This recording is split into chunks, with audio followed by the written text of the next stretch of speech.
I'm Cynthia James, and this network is about changing lives one woman at a time.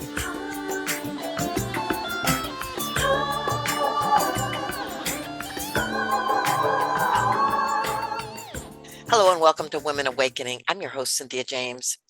I'm so honored that I get to introduce to you fabulous women. I mean, they're game changers, they're way showers. They're people who've said, oh, there is no box that can hold me. I will be me, step out, dare to be loud and beautiful, powerful and expansive, because I want to invite other women into the possibility of understanding that they're spectacular too. So I get to do these every week. I've interviewed women all over the world, and every week I'm inspired. And so I guarantee you, you will be too. So we're on all the platforms: Spotify, iTunes, iHeart, Spreaker. We're on Amazon. We're in video, YouTube. Subscribe, tell your friends, tell lots of people to come, because I want you to know this is the time of women emerging. This is the time where we get to bring our voices and our light and our gifts, because it's necessary. There needs to be some harmony and balance here on this planet. So, what else do I want to tell you? You can go to cynthiajames.net and you can see my gifts, my newsletter. I have a private community where we have conversations, and I'd love to support you. So my guest today, this is so amazing to me. Many, many years ago, I worked in corporate America, and I worked in a department and I supported the head of this other department, and we developed a friendship. So I would go to their house and I'd have food and we'd have all kinds of stuff. And his wife always intrigued me. So her name is Claire Berger. So for over 4 decades, she has been earning a living as a comedian, improv actor, speaker, and a writer. She began her career in Chicago with Second City, and then found big laps in Los Angeles, where she was the warm-up comedian for sitcoms like Seinfeld and others, right? So she pivoted from television to corporate boardrooms. She helped businesses have fun while getting the job done with her memorable events. I think they were called bespoke events, right? So, what I want you to know is that she wrote a book called How Much Is Enough? Getting More by Living with Less. And it's an interactive memoir to give voice to the ever present conversation we're all having in our heads. How much is enough? Claire, I'm so happy you're here. Oh, well, and I'm so happy to have the enough conversation with you because I know this is something you've been exploring in your work, and I'm sure that your listeners and your viewers are having this enough inventory conversation internally, and it's time to talk about it. It's time to bring it out, right?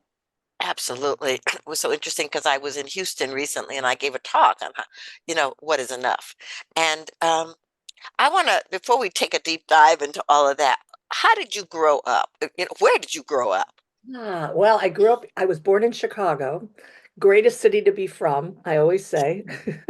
And I moved around a lot. My dad was with Motorola, and we moved around a lot.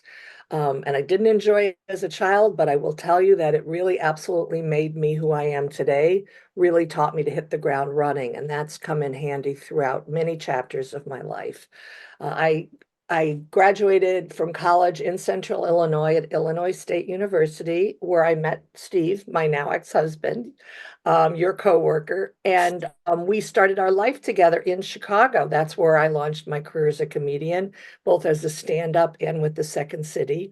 And in '84, we moved to LA and raised our 2 children there. And then 3 years ago, my now grown daughter, her lovely husband, and their baby granddaughter said, Mom, we bought this old brownstone in Brooklyn and there's an apartment for you. Would you come and help raise Natalie and start your whole life all over again? And I thought I could not have received a greater compliment in my life, and it was time for change. And so I left everything that I knew and loved, including my dear son's Sam, and moved from California to Brooklyn, a city I never thought I would live in my whole life. Never, it was not even on the bucket list. And I'm telling you, Cynthia, I love it there. I love the opportunity for reinvention. I love my community. It is, I live in a little community called Park Slope. It's like living in a small town in a big city. Everybody knows each other. Everybody's looking after each other. I'm every kid's Lala. That's what my granddaughters call me. I have two now. So now I'm a happy Brooklynite. Who would have known? Wow. Yeah, well, we were talking before we started the recording, change is inevitable. It's just when is it going to come and can you be Right, flexible enough to deal with it? right. So uh, I want to get into the enough conversation, but I want to talk about being a comedian Okay. because a lot of people think they're funny, Yes. but it's different getting up and inspiring people through that art form. How'd you know you were funny enough to be a comedian and step into it? Well, I'll tell you this, moving around as much as we did, I would hit these new schools and I would see I'm never going to be the prettiest. I'm never going to be the best athlete, but I had a shot at being the funniest. And I will tell you, when I graduated middle school and was voted most likely to succeed, I was crushed because I had worked so hard to be voted class clown. And to me, that held so much more esteem. I didn't even know at, 15 years old what most likely to succeed even meant. So I always knew that comedy would be my currency. It was also kind of the lens that I looked at my life through. I grew up in a very challenging family situation. My mother was bipolar, and that combined with moving around was a very friction filled childhood and unpredictable. And I think the comedy was really developed for me to just cope and cope in a healthy way. And as an adult, I have seen and loved people that have turned to substances, and that was just not for me. I didn't need it because of my career in comedy, because of my outlook as a chronic and positive optimist. I just knew that comedy would always be my social currency and the lens in which I looked at life. Yeah, well, it's beautiful. And for me, I have such admiration for comics Thank you. because it definitely is an art form, and you have to be willing to explore and be in spaces where people think you're funny and be in spaces where people don't think you're funny. Oh, you're funny. That's That's right. right. Yeah. So tell me, why did you write this book? How much is enough? Why did you write that? Oh, this is such an exciting new chapter of my life, Cynthia, and I really appreciate the opportunity to talk about it. I had just moved to New York. I knew nobody. I joined the Y. It was March 2021, and the protocols of the pandemic were all still in place. I joined the Y to try to meet people, and what better outfit to meet people in than goggles and a swim cap, right? So I go there. And I see the rules like one person at a time, in one lane at a time. You had 30 minutes and you had to get out. And I made that 30 minutes count, and I really became a really strong 30-minute swimmer. And then the pandemic rules lifted, and you could swim as long as you want. And I'm in the pool, and I start having this conversation with myself saying, why are you only swimming 30 minutes? You could be swimming 40. You'd burn more calories. What? And then I stopped and I said, Claire, can't 30 minutes be enough?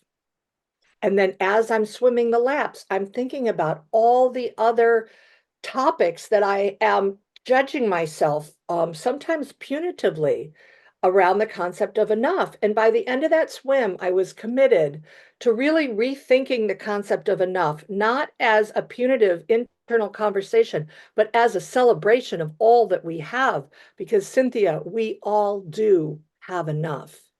Uh, We have enough. we And came that's how encoded. the book, and that's how the book was born in the water. It was Well, born in the water at the Y. I love it. Well, yeah, and here's the thing. I teach people that, we came encoded with purpose. We came encoded with everything that we need to be successful and to thrive. And so what is it that you think triggers people to think that they need to get more, be more, achieve more in order to be happy?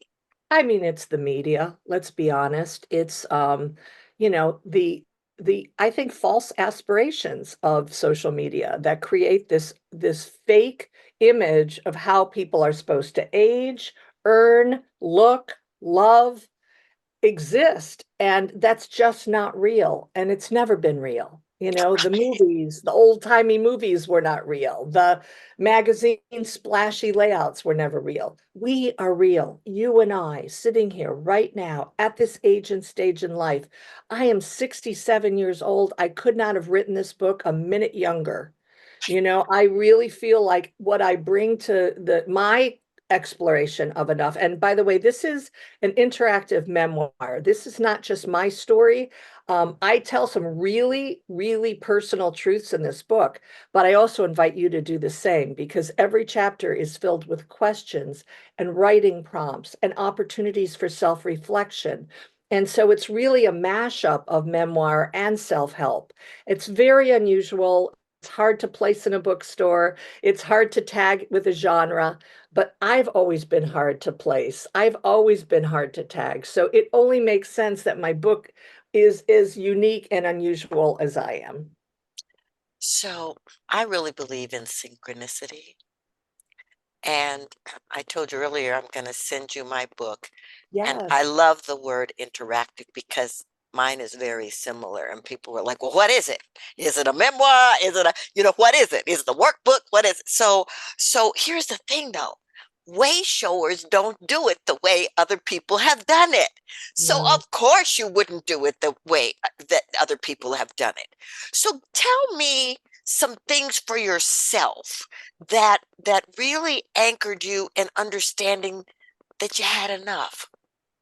Well, first of all, I love the phrase way showers. I've never heard it before. I think it's brilliant. It's such a vivid description of aspirational role models in our lives. And I am so touched and honored if I can be one.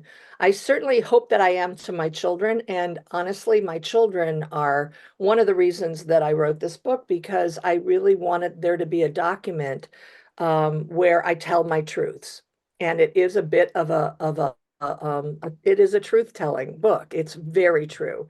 There are chapters in my life that I absolutely had enough. One of them was certainly my marriage. After 30 years of marriage, many of those years really wonderful, I realized I had had enough and that I was too young and too old. I was young enough to see that I had decades ahead of me and I wanted a different kind of life, and old enough to know better. And my marriage ended because of my partner's substance abuse, and I wanted better for myself. I also wanted my children to understand that this is not how love can and should be defined. And so I really felt like this was an opportunity to be a teacher, not just a parent, and a role model, not just a parent. And we reinvented, and my relationship with my children is better than ever. And I would like to think that my relationship with my ex-husband improved when I decided to really move into the next truly authentic chapter of my life because I had had enough of that chapter. Yeah, well, and here's the thing. If the universe is evolving, so are we. And that means we get to points where we get to reassess, does this work for me still? Or does it not? And then if it doesn't, where do we go? And a lot of times we don't even know where we're going to go. So Right. I guess I just want to say to you, what do you think it is in the context of what is enough that people want to go outside and look as for substance as a way to feel better, be better, um, live better, when in fact it's the antithesis. I couldn't agree more. And I think the biggest mistake that so many of us make at one time or another in our life is thinking that the concept of enough contains things and money and status. And the gift of age is that you realize things go away. Even great love affairs, even beautiful homes, they go away. And who are you left with? Yourself. So you have to be enough. You have to figure out a way that you can be enough, that I am enough without my career, without my marriage, without my homes, without the cars, without the cash, that I am enough. And the money chapter was very challenging to write. And I talked to a lot of people that I admire a great deal that had very non-traditional approaches to earning. And I write in the book, I'm just being super honest with you here. Last year, I made the least amount of money I have ever made in my life. And I'm telling you and your listeners, I have never been happier. I have never felt more full. I have never felt better and really with the deeper understanding that I am enough and that I have enough. And so that had nothing to do with my tax return. Go figure, right? Right. Yeah, but here's the thing. When you're talking about this, there's such light in your face, which No, translates to me there's passion within you. And if there's passion and light, it doesn't necessarily equate money, no. but it um equates peace and happiness and joy. Yeah. And Cynthia, thank you for saying that. That's such a lovely compliment. And the chapter on beauty really talks about this at length, about the light that comes from within us. It's not all the plastic surgery and all the fancy, expensive makeup or clothes or anything. How do we define beauty at every age and stage of life? And I think it takes women like you and hopefully women like me to set an example of what our age and stage looks like. I don't want to represent my beauty as being anything other than authentic and original. And honestly, I hear a lot of women complain about feeling invisible at this age and stage in life. I actually see that as a superpower because to me, I realize I don't need a cat call or the validation of a stranger on the street for me to feel beautiful. I know in my heart, Cynthia, I'm beautiful even when no one is looking. And I really want my daughter and my granddaughters to see and feel and know that every day of their life. Well, and I think it's so important, because, we have become the wisdom keepers, Right. For for this sure. generation, but and there has to be something that's the antithesis of what they're seeing on videos and what they're seeing on social media and all that stuff defining as beauty. I mean, it's so striking to me to see some people that I've admired over years begin to look plasticky, and I'm like, I don't even recognize them, you know? And I'm like, well, what if aging is the gift? What if you don't It have to change is. it? It is the gift. It is the gift, Cynthia. I was talking to a friend of mine. I'd say he's around 60 and he's been on the dating apps and he recently got off and he said, Claire, every woman in my age group looks exactly the same. It's as if they went to the same plastic surgeon.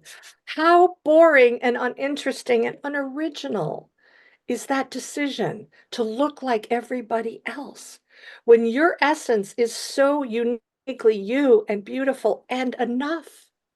What do we have to do as a society, especially as women, to move to a place of acceptance and self-love and know in our heart and exude to the world that we are enough? This beauty Yes. chapter really gets my heart racing. It really does. Well, I love that. And let's talk about women friends, can we? I We sure mean, can. because because there's something powerful when women who love each other, see each other, know each other, come together and can be mirrors saying, let me nurture you, let me lift you just the way you are. How do you feel about that? I think it's an essential life force. I mean, we're seeing it in our current political climate right now. There is a power and a beauty and a substance and a depth that women can offer the world and have offered the world just by giving birth. And you start there. That's the baseline. Like that alone is enough. The minute we bring life into the world, we're enough. And then to go on to set examples for our children, both male and female, of being resilient and full of opportunities and creativity and seeking reinvention and living a healthy, authentic life. It's so essential to this world. And we see it around the world. Dynamic, important, essential female leadership and in both business and in government. And I look forward to more of that. Me too. Me too. I feel very honored to be at this stage of my life on the planet, witnessing the evolution that we're watching and to watch women come forward. So, if you were going to, you have girl grandchildren, right? I Do you have have? two girls, yes. Okay. So, if you were going to tell them the most important things about knowing there is enough, what would you say? I would tell them that you are enough. And I would tell them that every age and stage of their life. You know, there was a study done recently where hundreds of men and women were asked if they could give their 13-year-old one sentence of advice, their 13-year-old self, what would it be? And the number one response is, you are enough. And I wonder if somebody would have told me that when I was 13 years old, if that would have informed my life differently. Because at 13, I did not think that I was enough. I did not think I was near enough. And I would love and really hope that I can empower my granddaughters to understand their beauty and their power and their enoughness from the get-go. They're 2 and they're 6, and I'm already telling them that. So hopefully something will stick, right? Well, I love that, and I think it's important. I would love to have heard you are enough, but I would also love to have heard you are loved unconditionally Yes. Yes. because I didn't hear either one of those things, and I I'm had to, sorry. stumble through life trying to figure it out. Um, I guess the other thing I want to ask you is, it's like now you've written the book, you've had Mhm. this successful career, you're living with your family and connection. What what's your biggest desire for the next chapter? Hmm. Well, I think um to, what are the things that I don't have enough of in my life? Is that the question that you're asking Well, me? yeah, what would you desire? What would you want? I really want to do more traveling. I there is a chapter about travel. For me, in my wandering heart, there is never enough travel because I learn so much about myself and the world through travel. It gives me such a important perspective on my own life. So for me, there is never enough travel. I hope there will be more. You know, I am on right now a 6-month book tour because my kids are currently renovating our brownstone. So I am technically unhoused, and I decided to take this time while the home's being renovated to go on this long journey, this sort of literary nomadic journey, to talk to anybody that will listen about my book. And it's been a real study for me to really see how many are enough clothes, really? Because I've got to carry them with me. You know, how much is enough stuff? Because if I can't carry it, it ain't coming with me. So I have really been living the thesis of this book. And I am really, really learning a lot about it. And so I hope my education continues about self-awareness through this journey of enough as well. Well, I love that, and I'm a traveler. I take people on pilgrimages and stuff around the world. I've been traveling since I was 19 years old, and it feeds my soul. I'm so lucky. So I want to ask you, how do people get in touch with you? How do they find your book? I mean, do you have a tour schedule, or are you just kind of playing it as it Yes, I goes? do. I do. Everything's on my website, claireberger.com. It's CLAIREBERGER.com. You can see my tour schedule. You can buy my book. You can listen. You can download a free chapter. There's an Audible book that I recorded, so that's available as well. And everything that you want to know and more is about me and about this project is on claireberger.com. There's also a community on Facebook called How Much Is Enough? And people send and we post all kinds of topics and exploration of the concept of enough on that. So I encourage people to join that as well and review my book. If you love my book, Review it. Even if you don't love it, I would really be open to your feedback. Reviews are the lifeblood of independent authors like myself. I can't stress this enough.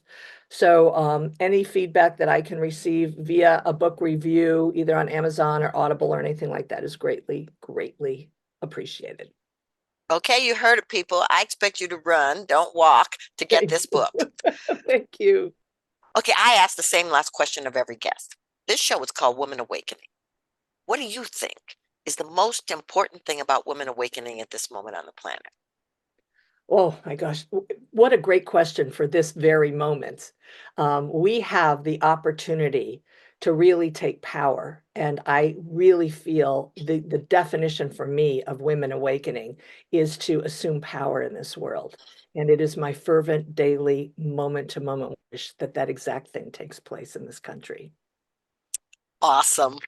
Well, Claire, I'm so grateful to have reconnected with you. I'm so grateful that you're here. I'm so grateful you wrote this book. And I don't know, I look forward to staying connected with you because I think you bring great gifts. Thanks for being here. Thank you. I feel the same about you, Cynthia. Thanks so much. Okay, everybody, I close this show the same way with different words. You know, you don't have one more minute to play small. You don't have one more minute to pretend you don't know that you're gifted, powerful, beautiful, and expansive. Hey, you don't have one more minute to think that there's not enough because you're enough because you exist. So thank you for being here with me. I love doing this show with you. I will see you on the next show, and you are loved and you are definitely enough.